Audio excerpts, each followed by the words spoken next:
Mr. President, most notably, we have aligned our National Development Plan, NDP 9, with 80 out of 103 SDG indicators. And since 2017, we have strived addressing multi-dimensional buffer and have succeeded in lowering buffer rates by 15%. We achieved a 43% reduction in maternal mortality rate and have succeeded to increase literacy rates for women aged 15 to 24 by 12.4%.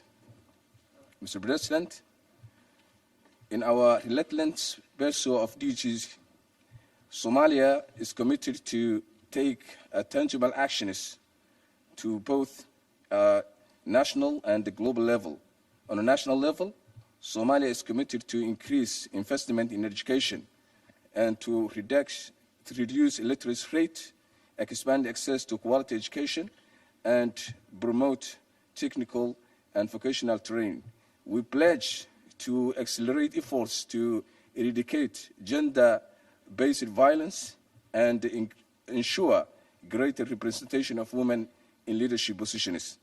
We also commit to prioritizing sustainable agriculture practice, improve water resource management, boost food security, and enhance resilience and adaptation to climate change to ensure a more sustainable future for our nation.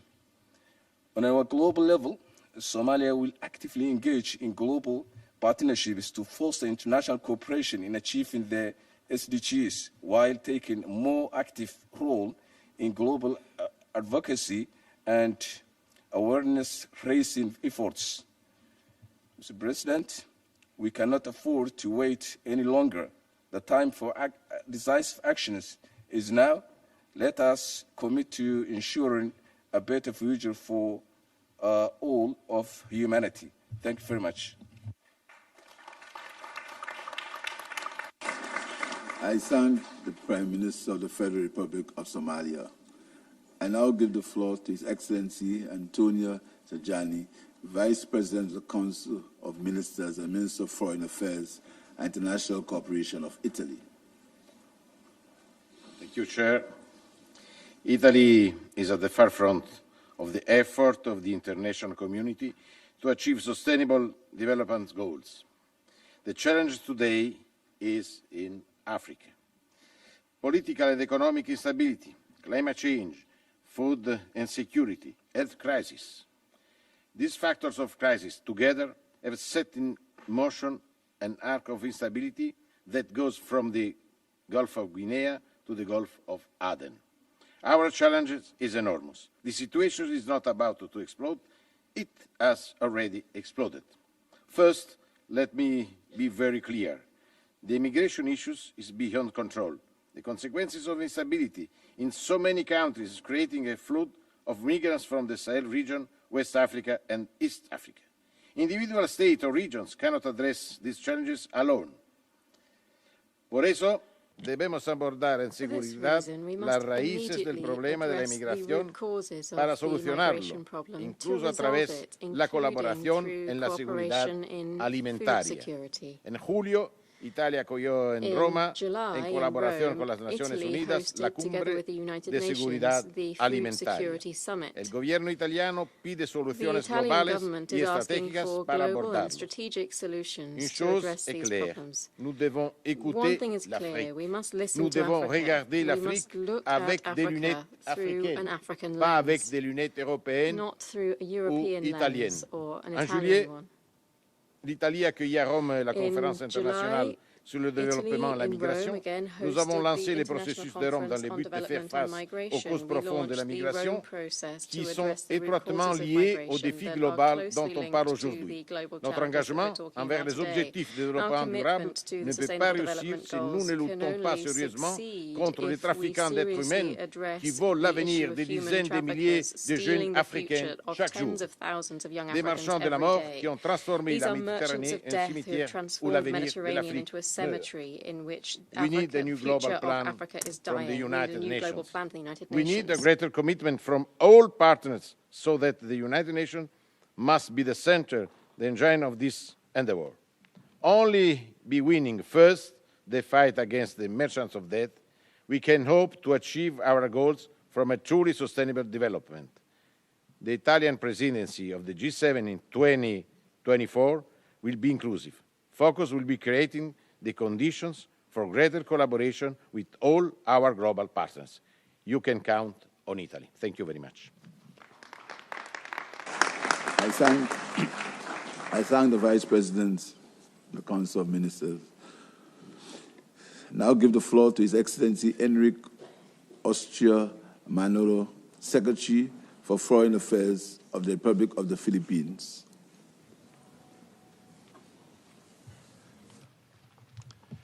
Co-moderators, Excellencies, at the outset, allow me to express our deepest condolences and solidarity with the victims of the devastating earthquake in Morocco and the floods in Libya. These disasters reinforce the need to build resilience and leave no one behind. The Philippines commends Ireland and Qatar for co-facilitating the political declaration of the SDG summit, which we support. Guided by President Marcos' 8-point agenda, the Philippine long-term development vision and strategic framework aim for socioeconomic transformation of our society to safeguard the welfare of all Filipinos. By 2028, we aspire that all communities, institutions, and the natural and built environment in the country will be more resilient to the impacts of natural hazards and climate change. As a middle-income country highly vulnerable to disasters, we utilize a well-being lens approach through which efforts on climate change, adaptation, mitigation, and disaster risk reduction contribute to increased income and decent work opportunities, improved and inclusive quality public health education, and enhanced skills and human capital for innovation and resilience. To this end, the Philippines has adopted a national climate risk management framework, a natural disaster risk and reduction management plan, and guidelines for mainstreaming disaster risk reduction and climate change adaptation. GeoRisk PH, a multi-government agency initiative, serves as a central information resource on natural hazards and risk assessment. And when disasters strike, Plan Smart Ready to Rebuild is a national planning tool for disaster rehabilitation and recovery throughout the country. Keenly aware that the challenges of sustainable development and resilience building require sharing of best practices, the Philippines is hosting the 2024 Asia-Pacific Ministerial Conference on Disaster Risk Reduction. As a reliable partner in building a healthier, more prosperous, and resilient tomorrow for future generations, the Philippines is ready to play its role so that sustainable is attainable and achieving the SDGs becomes a lasting reality. Thank you very much. I thank the Secretary for Foreign Affairs of the Republic of the Philippines. I now give the floor to His Excellency Arat Mirazoyan, Minister of Foreign Affairs of the Republic of Armenia.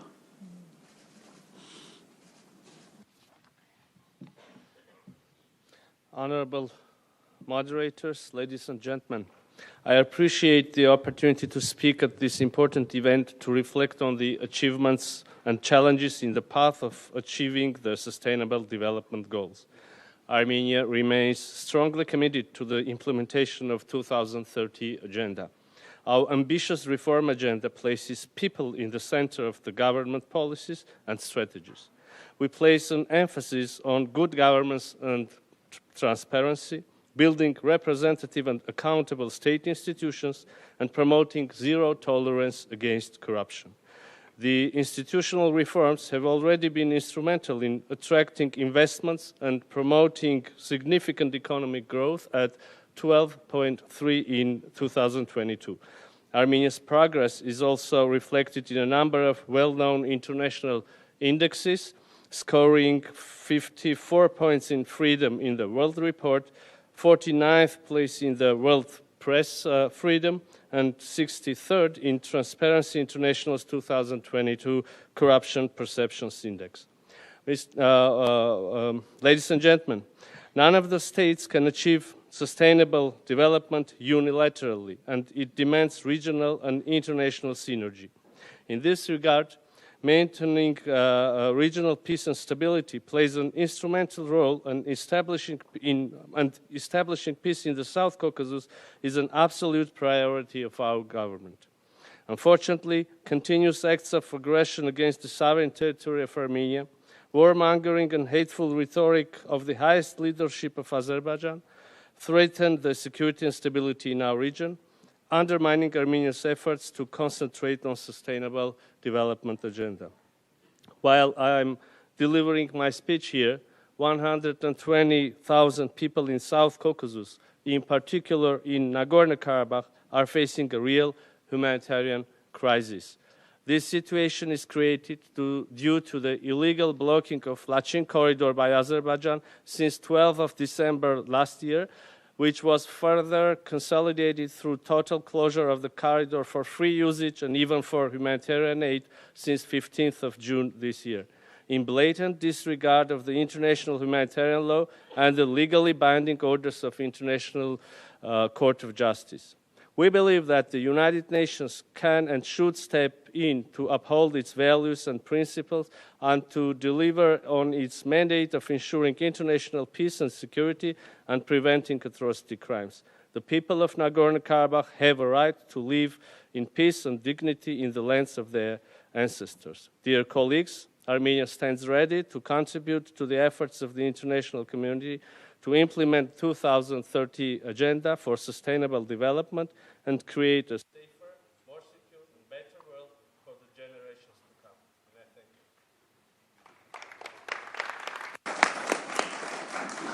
you. I thank the Minister of Foreign Affairs of the Republic of Armenia. I now give the floor to His Excellency Mawi Radidi, Minister of Environment of Jordan.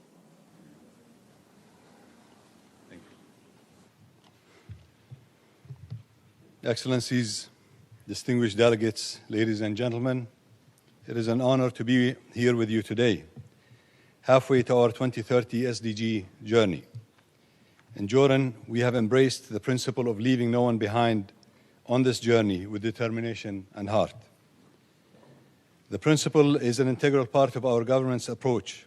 Jordan embarked on a new political, economic, and administrative modernization process developed through public-private dialogues, stimulating inclusive and sustainable growth, as well as creating economic opportunities for women and youth, while streamlining public services and unlocking the potential of individuals and of the country as a whole. We believe that evidence and data will support in identifying root causes of inequalities and thus inform the process of setting effective measures. In social protection, Jordan launched in 2019 a new and improved cash transfer program, tripling the coverage of the poor to 62% by 2021, the largest in the MENA region.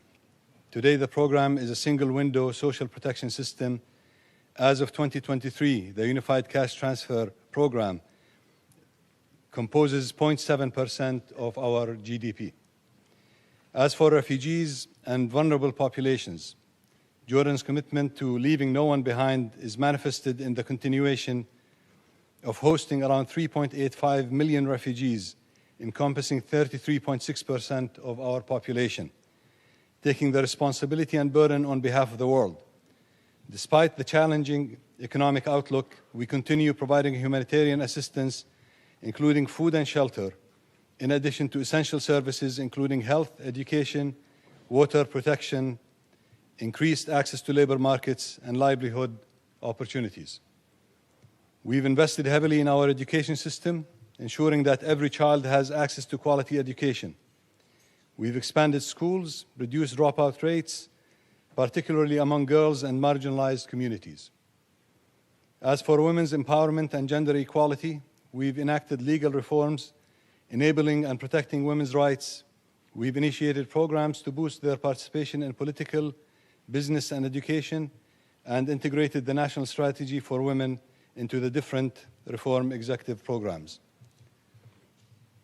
Healthcare is now accessible throughout the nation, even in remote areas. Economic opportunities are at the heart of our policies and reform agenda.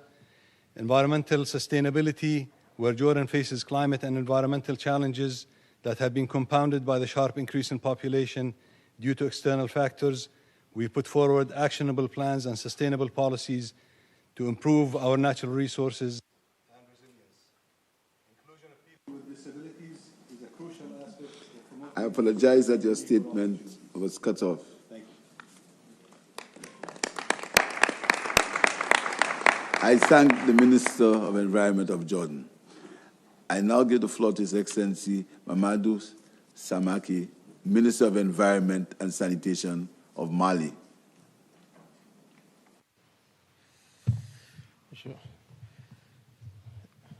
Monsieur le Président, Excellences, Mesdames et Messieurs, Excellencies, ladies and gentlemen, le Mali est pleinement engagé Mali dans is fully l'atteinte committed des objectifs to de the développement durable. achievement of the SDGs. Mais force est de reconnaître que le But we must pays recognize est that the confronté à un country certain nombre de is défis, facing several et challenges. parmi lesquels la lutte contre le These terrorisme. include the fight against terrorism Dans une grande partie du pays, in a large part of the country. qui a entraîné une dégradation de l'offre This has et de led la demande des services sociaux de base, a decrease in order notamment dans le and nord et le centre du provision pays, et of occasionné basic social des services, in déplacements particular in the internes des north. populations. There's also a significant Ces internal personnes displacement affectées of the vivent people. des situations de vulnérabilité People relativement are living importantes. in a Pour plus vulnerable d'équité envers ces situation personnes, in many areas of the le country. gouvernement de To la assist République du these Mali people, the government of s'appuie sur un Mali plan d'action is focused humanitaire on its et sur des plans de humanitarian action contingence plan multirisques and its multi-risk pour leur contingency offrir plan un ensemble de services à This court, moyen allows et long terme. for long-term Le and gouvernement de la République du Mali, short-term avec l'appui de ses partenaires et support des to be acteurs locaux, provided.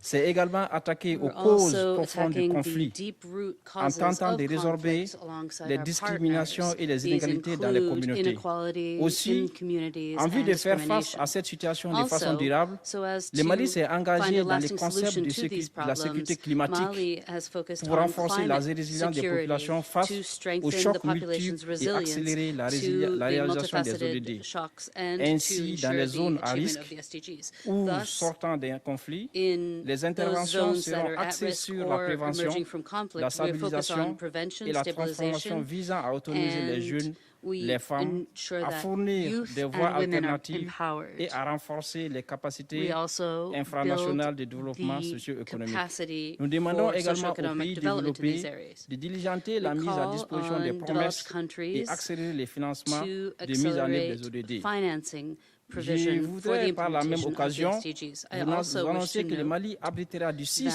au 10 that from the octobre 6th to the 10th of 2023 October un 2023, forum Mali will régional host a sur la regional sécurité forum climatique on climate pour accélérer la security mobilisation des financements. to Je vous accelerate remercie pour the votre provision of attention. financing. I thank you for your attention. I thank the Minister of Environment and Sanitation of Mali.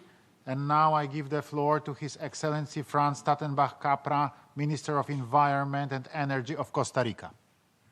Excellency, the floor is yours. Thank you. Muchas gracias, Excelencias, Thank you very much, damas y Excellencies. caballeros. Ladies and gentlemen.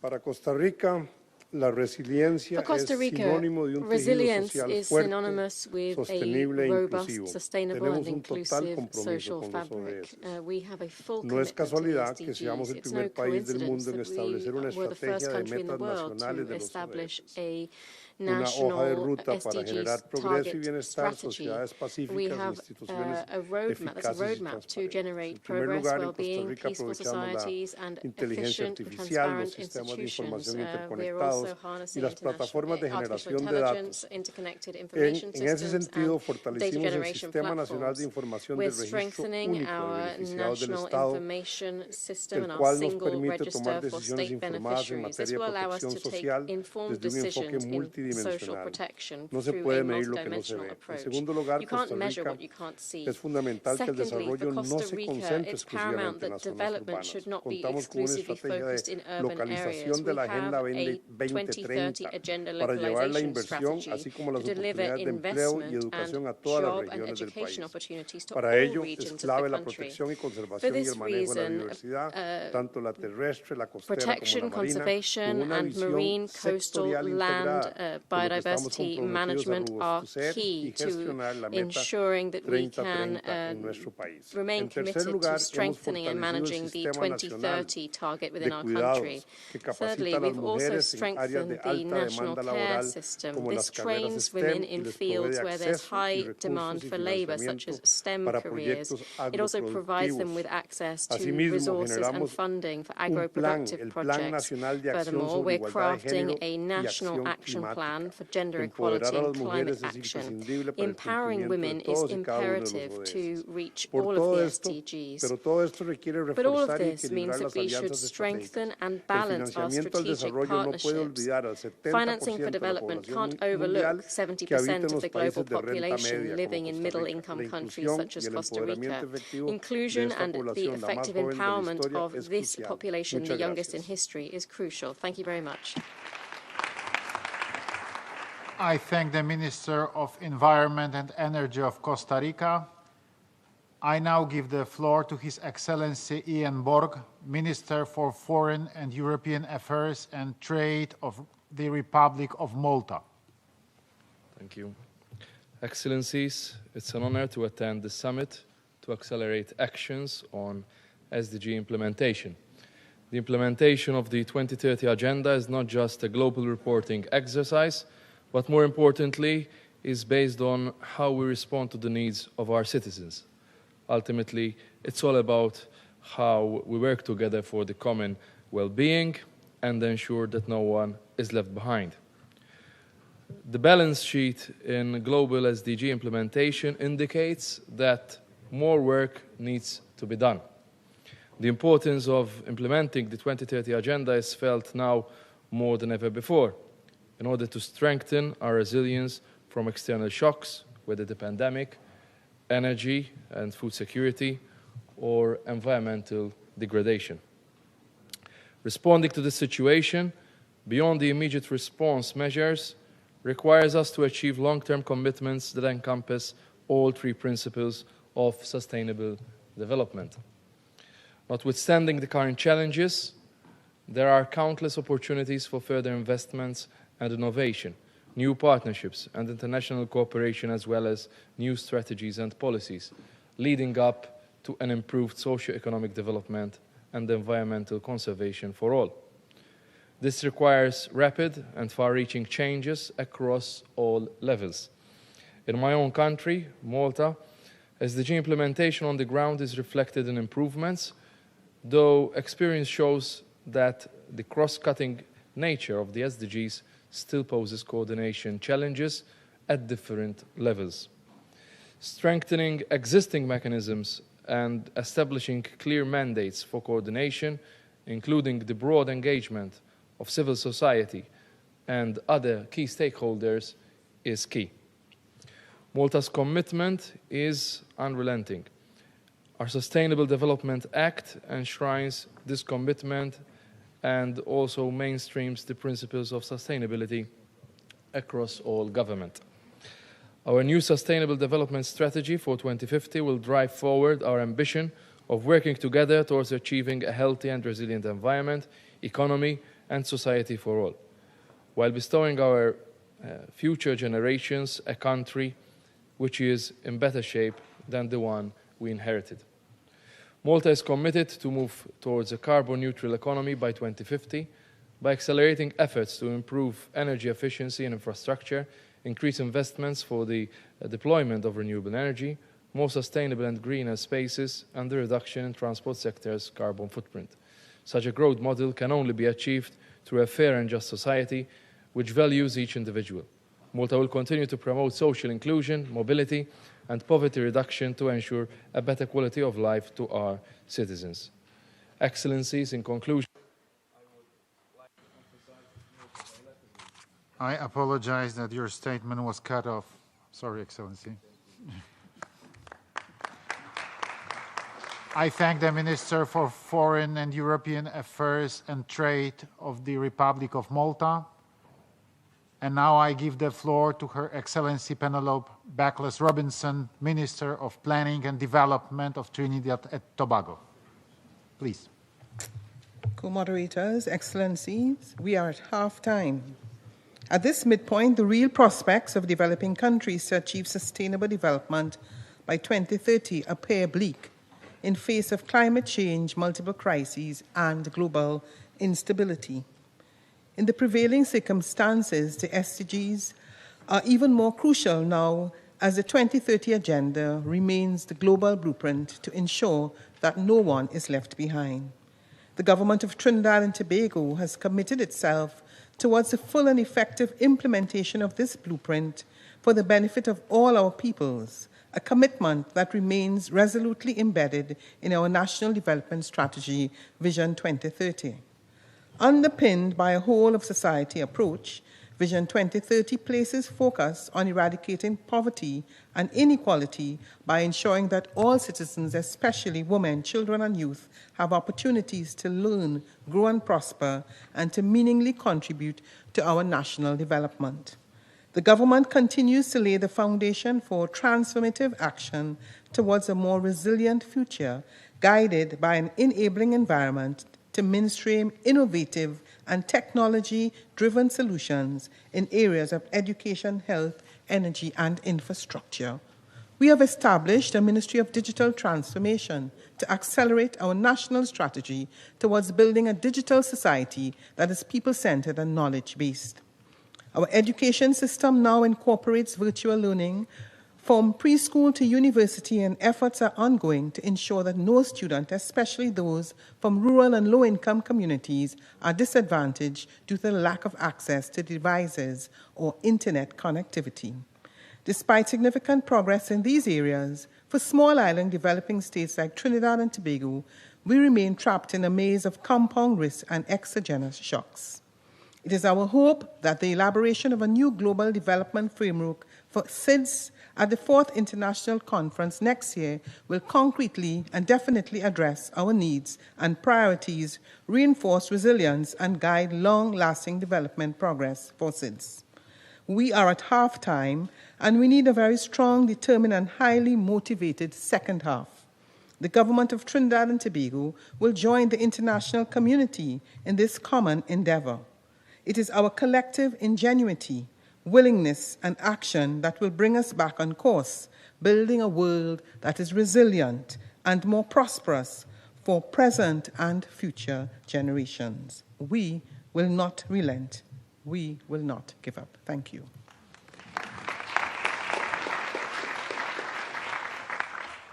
I thank the Minister of Planning and Development of Trinidad and Tobago. And now I give the floor to His Excellency Abdelhak Saihi, Minister of Health of Algeria.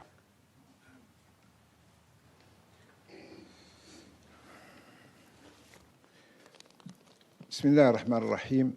السيد رئيس الجلسة، السيدات والسادة الحضور، إن اعتماد مقاربة شاملة للتكفل بمجموع أهداف التنمية الشاملة الواردة في 17 هدفاً كنا ننتظر إليه وننظر إليه أنه في تاريخ الأمم بسيط جداً وقصير جداً بأجندة 2030. لذلك اعتمدت الجزائر مقاربة على وجهين. الوجه الأول وهي المرحلة الأولى التي بدأ فيها المشروع 2015-2022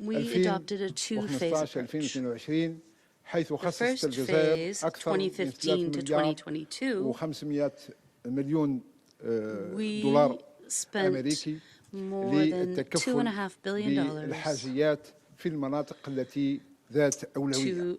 وقد اعتمدنا في ذلك على مقاربة شاملة اعتمدت بالخصوص على مقاربة تشاركية مع المنتخبين المحليين والمجتمع المدني والشباب. كانت هذه هي المرحلة الأولى والتي عرفت فيها الجزائر أكثر من 36 مشروع تم تنفيذه And على during أرضية this الواقع. phase, فيما يخص Algeria المرحلة الثانية implemented more وهي than مرحلة 36,000 projects. Now on to the second 2030 phase, وهي which المرحلة extends الحاسمة from للوصول 2022 to إلى مجموع 2030. الأهداف.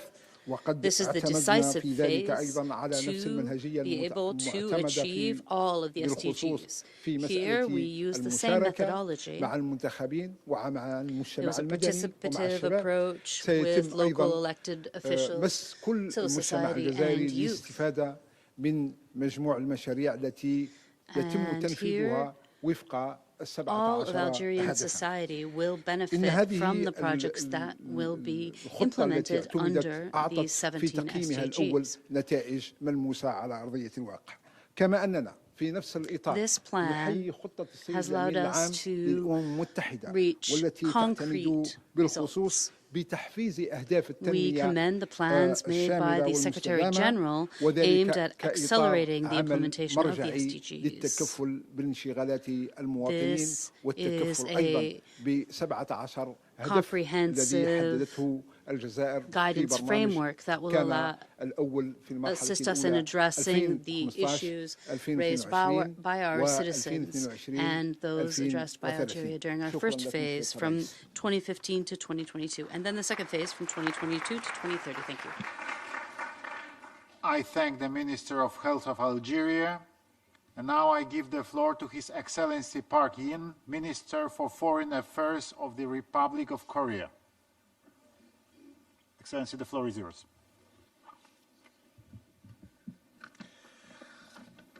Thank you very much, co-chairs, excellencies, ladies and gentlemen.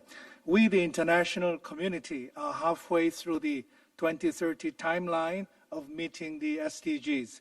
Sadly, there are warning signs that we are much more than halfway away from reaching the SDGs. Every week brings startling reminders that achieving sustainable development around the world is fraught with more difficulties than we had thought. The unspeakable devastation caused by the earthquake in Morocco and the flooding in Libya are the latest examples. The SDGs are literally on life support. It is beyond high time to translate our words into real actions. I would like to highlight 3 points that should be central to such efforts. First, we need to collectively invest more for each and every one of the 17 goals. The annual SDG funding gap has risen from $2.5 trillion before COVID to $4.2 trillion. Korea is aspiring to become a global pivotal state that contributes to freedom, peace, and prosperity around the world.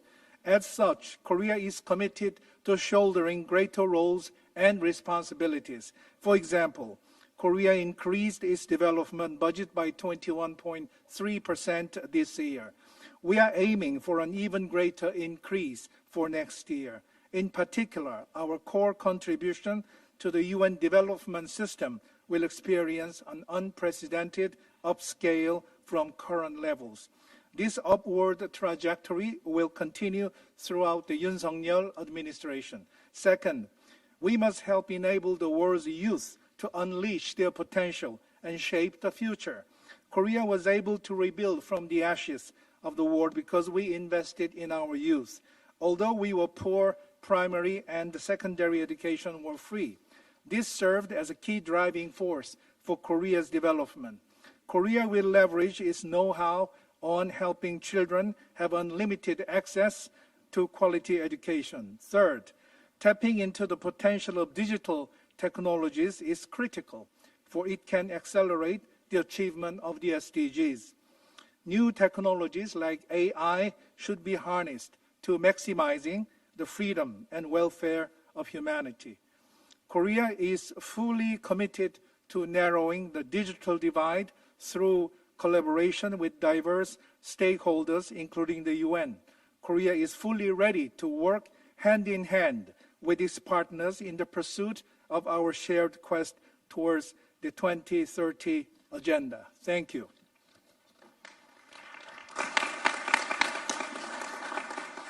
I thank the Minister for Foreign Affairs of the Republic of Korea. I now give the floor to Mr. Philippe Grandy, United Nations High Commissioner for Refugees. Thank you.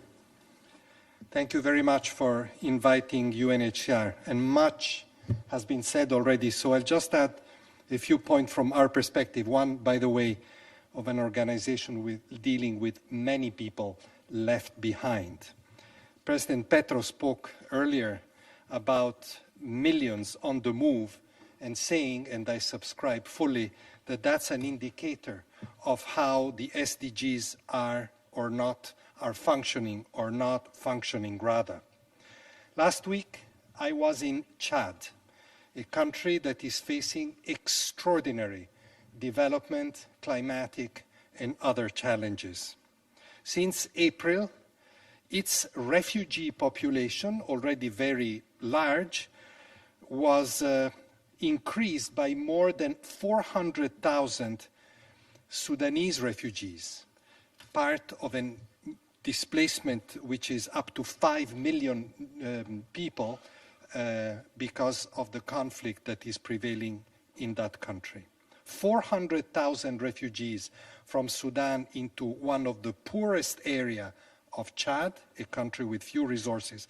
A very eloquent example of how a new crisis can compound old ones and create a lethal mix that stunts development, blocks progress towards the SDGs, and leaves even more people behind. So to prevent this, which is the purpose of this discussion, we must improve responses. Too often, refugees, which are an indicator, if you wish, of this situation, receive humanitarian assistance, but the lack of further investments condemns them and their host communities to misery, setting back the development agenda. And we see this in so many places in the world. It's important to take stock of these failures. There's much talk about nexus between humanitarian and development. We won't achieve it unless we move development and the pursuit of the SDGs to a much needed faster track, at least in situations of crisis and post-conflict, unless we really embark on what we call now emergency development during the crisis itself. I was in Chad with the World Bank, and I want to commend the World Bank for taking there on the spot very significant investment in, or pledging investments in key areas of development. And we're working with them and other IFIs and development agencies and the private sector in mobilizing different resources in crisis to make responses sustainable. This is, of course, still small, focused on a number of situations, but if emergency development gets scaled up,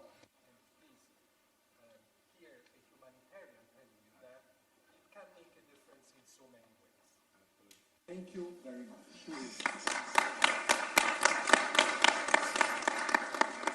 I thank the United Nations High Commissioner for Refugees.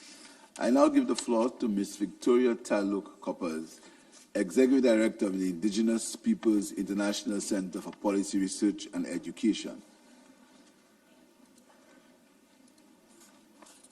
Thank you very much for inviting me to speak in this dialogue. I also thank the states who have consistently supported the participation of major groups and indigenous peoples in the SDG processes. We regret that the newly adopted political declaration is not strong enough in terms of affirming the human rights-based approach in achieving the SDGs. Indigenous peoples and other major groups and stakeholders have reiterated time and again that the respect, protection, and fulfillment of human rights for all is a key foundation for achieving the SDGs. There is no doubt in our minds that the most effective ways of going beyond the pathetic 15% that has been achieved so far is through this. If we are to be sincere in our efforts to leave no one behind and undertaking transformative action, the human rights-based approach is key. Hunger and poverty in indigenous territories can be overcome if our rights to own, manage, and control our lands, territories, waters, and resources are protected. Indigenous peoples' territories are still being devastated, and we are displaced in the name of conservation and mega infrastructure projects. Evidences show that 50% of the world's biodiversity in tropical forests are found in our territories, and these forests are crucial for climate change mitigation and clean water. It is important that we persist our traditional knowledge and customary governance in managing our lands, waters, and territories. Additionally, our indigenous cultures, values, and spirituality, which compel us to live in harmony with nature, should be further enhanced and supported and transmitted to the young. I would like to present some recommendations that we have reiterated also in previous processes. First, we call on states to recognize the identities and rights of indigenous peoples as affirmed in the UN Declaration on the Rights of Indigenous Peoples. Many states in Asia and Africa still deny the identities of indigenous peoples. The human rights-based approach should be at the core of the implementation of the SDGs. Two, part of the human rights-based approach is to obtain the free, prior, informed consent of indigenous peoples when policies and developments are developed. We call on states to stop the criminalization and extrajudicial killings of indigenous leaders and activists and other environmental defenders. We support the call to reform the international financial system and also the trading system to ensure better equity.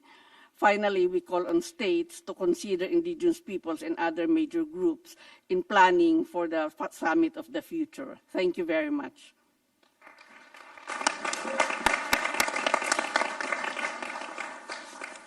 I thank the Executive Director of the Indigenous Peoples International Center for Policy Research and Education. I now give the floor to the last speaker of this dialogue, Mr. Martin Chung Gong, Secretary General of the Inter-Parliamentary Union.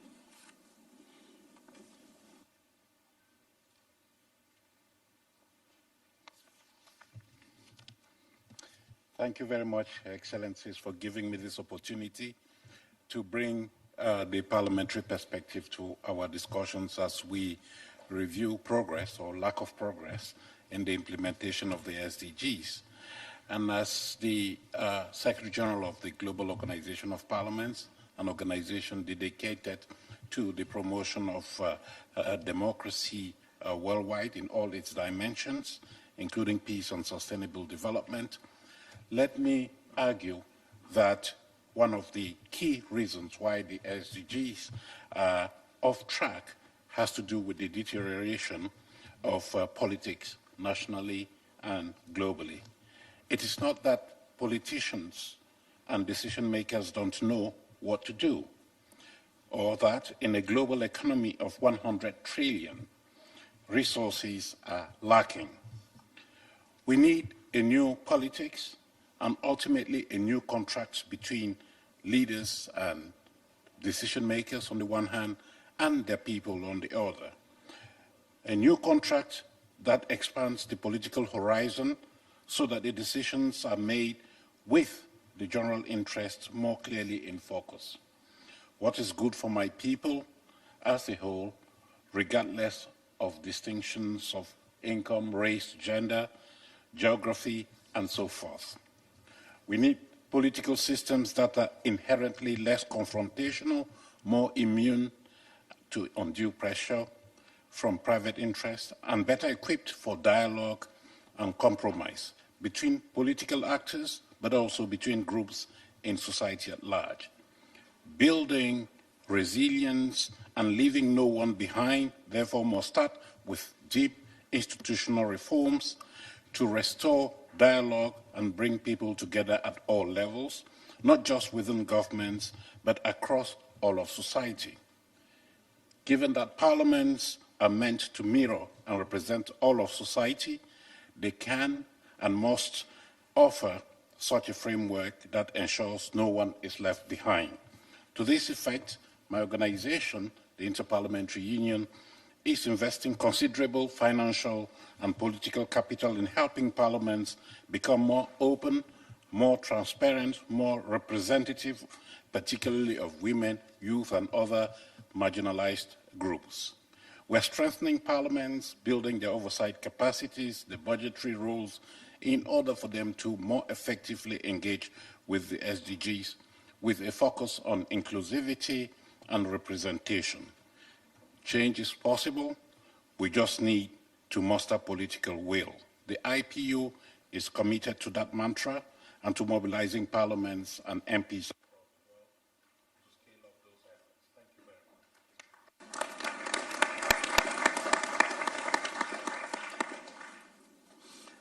I thank the Secretary General of the Inter-Parliamentary Union. We have heard the last speaker in Leaders Dialogue 2 on building resilience and leaving no one behind. On behalf of my co-moderator and myself, I wish to take this opportunity to thank all participants for their forward-looking and results-oriented interventions. We have thus concluded Leaders Dialogue 2, and I thank the interpreters for having granted extra time to conclude this dialogue. The forum will continue this afternoon at 3 p.m. sharp in this chamber with Leaders Dialogue 3 on game changers, applying science, technology, innovation, and data for transformative action. The meeting is adjourned. Thank you very much, Excellency.